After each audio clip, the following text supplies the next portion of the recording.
Easter is the start of spring, when we can all start to look forward. Good Friday gives us an opportunity to spend time with our family and friends. And finally, the Mayoress and I would like to wish everyone a very happy Easter. Thank you.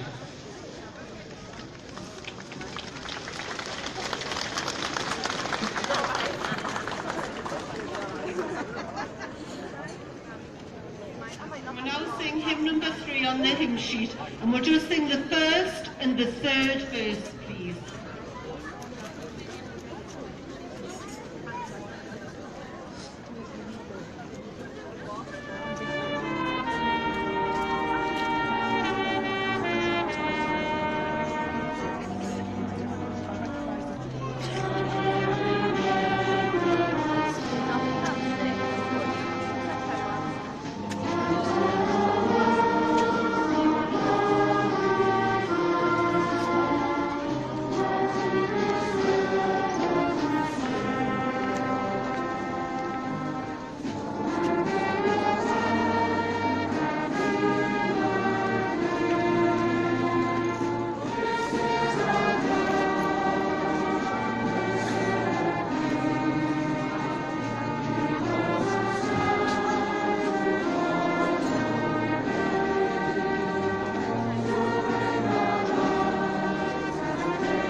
Now Harry Edwardson from the Bethesda Church is going to come and share a Bible reading.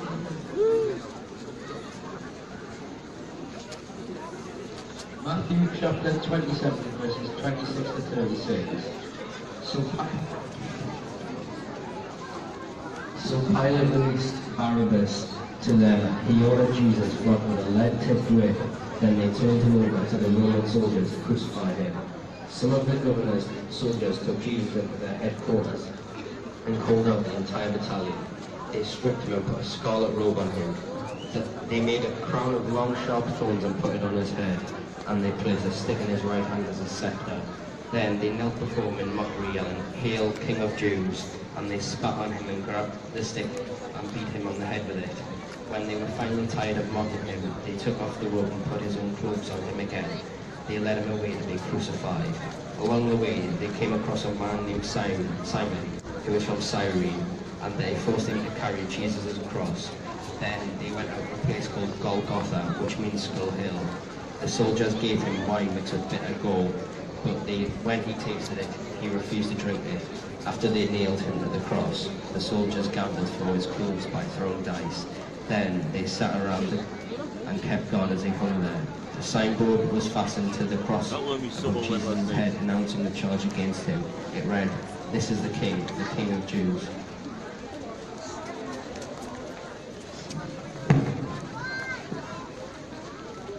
Thank you.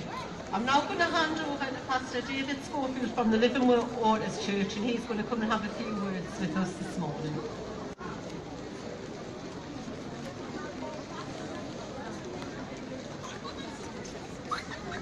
Hey, what a day, eh? I was going to call it off. I think we shouldn't we? I'm going to go in here and speak, okay? Because I'm all right. Can you still hear us? It's great to see such a great crowd here today, isn't it? It would have just been the same in Jesus' time. When Jesus was going to be tried before Pontius Pilate, and when Caiaphas brought Jesus there, it was just the same. There was great crowds of people. They'd all come to celebrate the Passover. And guess what? Some of the people would be saying, "Hello, Freddie! I haven't seen you in 3 years. The last time I saw you was at the Passover." Is that Bobby over there? He's a wave. Hey, I'm quiet, look, I know that. Normally if I stand over there, everyone's talking. Because it's a tradition. Good Friday is a tradition, isn't it? We come down, we don't march in the rain. It's this lady's fault. But in the time of Jesus, they brought Jesus to be tried. Caiaphas and the high priest had already decided that they wanted to kill Jesus. And they were going to kill him, no matter what happened. So they beat him a couple of times, they slapped him around, and they brought him to Pontius Pilate. And this is the Bible account. And it says, early in the morning, the leading priests and the elders had met again to lay plans for putting Jesus to death. Who do you think this guy is? Jesus. This is Jesus for now. I picked him because of his beard. And this is Barabbas.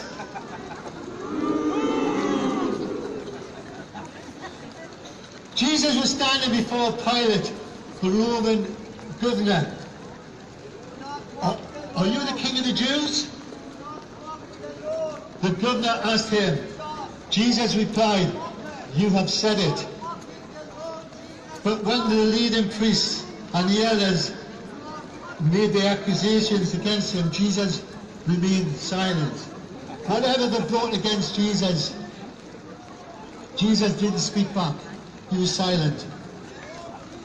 But when the leading priests and the elders made their accusations against him, Jesus remained silent.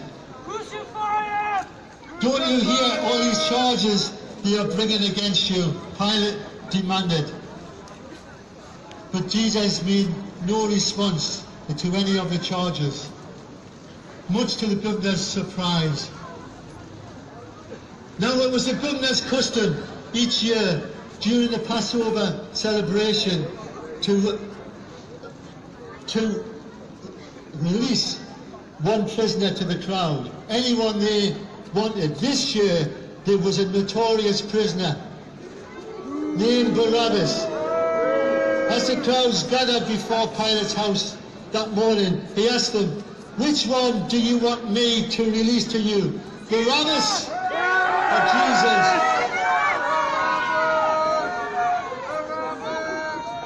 Pilate knew well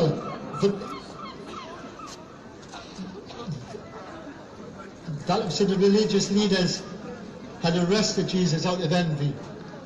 Just then, Pilate was sitting on the judgment seat. His wife sent him this message: "Leave this innocent man alone.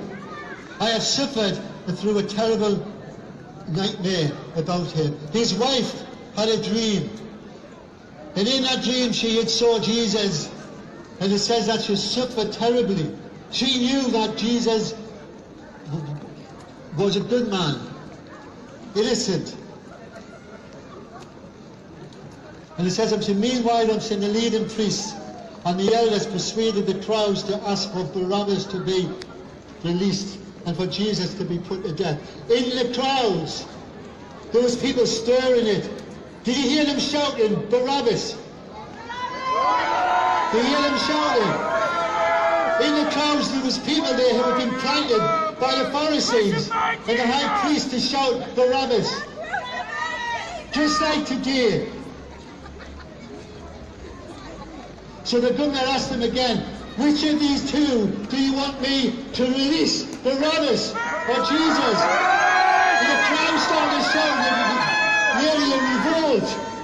You can go, Barabbas.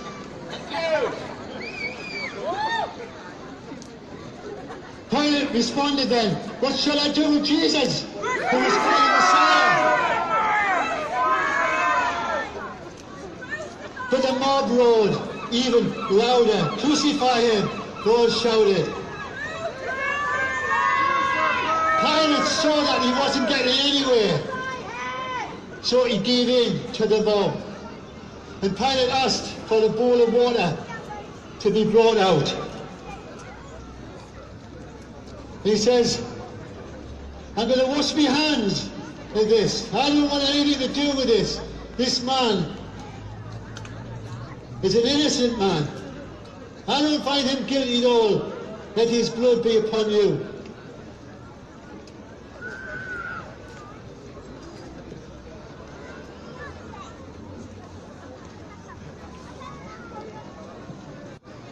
What crime had Jesus committed? Pilate asked the crowd, he said, what crime has Jesus committed? But the mob roared even louder, crucify him, crucify him.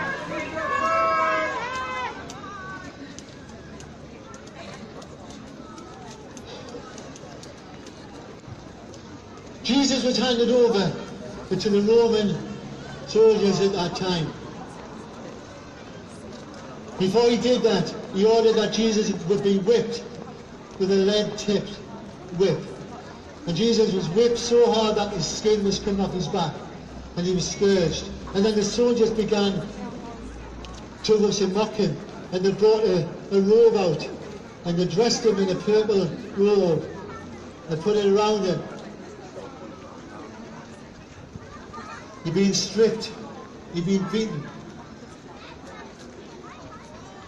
And then they wove a crown of thorns together, and they placed it upon his head, but not like Ryan's placed it. They pushed it into his head. And then they beat him, spat on him, mocked him, and hit him with a stick, and he was led away to be crucified.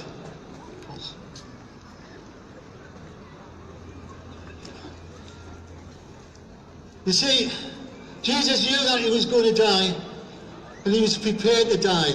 He went there on purpose to die. The Jewish high priests and the Pharisees, they were all out to get Jesus because they were afraid of him. But the crowd played an important part.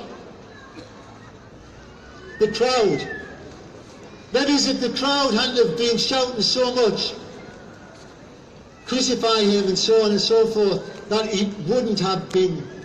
And Pontius Pilate had to go with the crowd. Have you ever been in a situation where you wanted to speak up, but you haven't because of other people around you, and you've been frightened and you've gone with the crowd? I have. But sometimes we've got to go against the crowd. We've got to swim upstream. I heard a quote from my son who said, Dad, tell them they've got to be like fishes, like salmon, and they've got to swim upstream. Today, this is Good Friday. We do it every year, we come down. Are you going to wash your hands of Jesus?